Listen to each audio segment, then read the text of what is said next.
Good afternoon class. आज बसंत कक्षा 7 का पाठ 3 हिमालय की बेटियां वीडियो के माध्यम से आप लोगों के सामने है, जिसके लेखक हैं काका कालेकर। इस निबंध में लेखक ने उन नदियों का वर्णन किया है जो हिमालय से निकलकर सागर तक पहुंचने के मध्य कई रूप धारण कर लेती हैं। लेखक ने अभी इन नदियों को दूर से देखा था।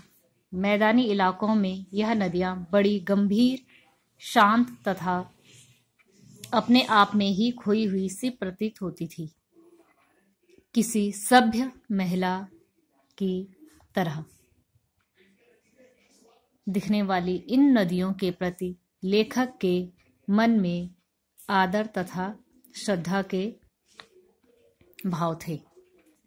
वह इन नदियों की धारा में वैसे ही डुबकी लगाया करता था जैसे कोई बच्चा अपनी माँ दादी की गोद में खेला करता है।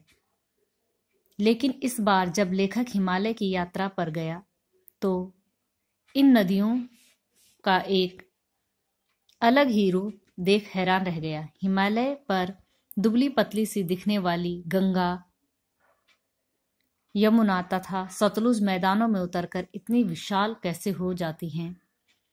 इनके व्यवहार की चंचलता तथा उल्लास मैदानों में क्यों नहीं दिखाई देता। लेखक सोच में पड़ जाता है कि अपने महान पिता का विराट प्रेम पाकर भी यह नदियां क्यों अतृप्त हैं तथा किस लक्ष्य की प्राप्ति के लिए बेचैन होकर भागी जा रही है।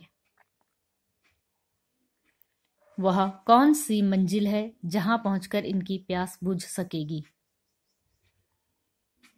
सिंधु और ब्रह्मपुत्र के बीच रावी, सतलज, चेनाब, गंडक आदि कई छोटी बड़ी नदियां हैं जो हिमालय की ही बेटियां हैं। वास्तव में यह नदियां हिमालय के पिघले हुए हृदय की बूंदें हैं जो इकट्ठा होकर समुद्र की ओर प्रवाहित होती रहती हैं। समुद्र सचमुच बड़ा भाग्यशाली है जिसे पर्वतराज हिमालय की इन बेटियों का हाथ थामने का श्रेय मिला।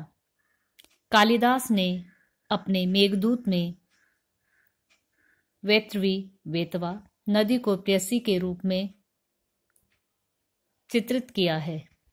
लेखक कहता है कि पहाड़ों तथा मैदानों में नदियों के अलग अलग रूप देखकर कोई भी इसी नतीजे पर पहुंचेगा। काका कालेकर ने नदियों को लोक माता कहा है, परंतु लेखक माता मानने से पहले इन नदियों को बेटियां तथा उसके बाद प्रेयसी का रूप भी देते हैं। इतना ही नहीं, ममता का एक और धागा वह इन नदियों के साथ जोड़ रहा है। वह इन्हें बहन भी बना लेता है, क्योंकि थोड़का तिब्बत में परेशानी के क्षणों में जब वह सतलज के किनारे जाकर बैठा तो शीघ्र ही उसको मन तरोताजा हो गया। इसलिए उसने इन नदियों को बहन के रूप में भी देखा है। आप लोग को ये पाठ का सारांश है।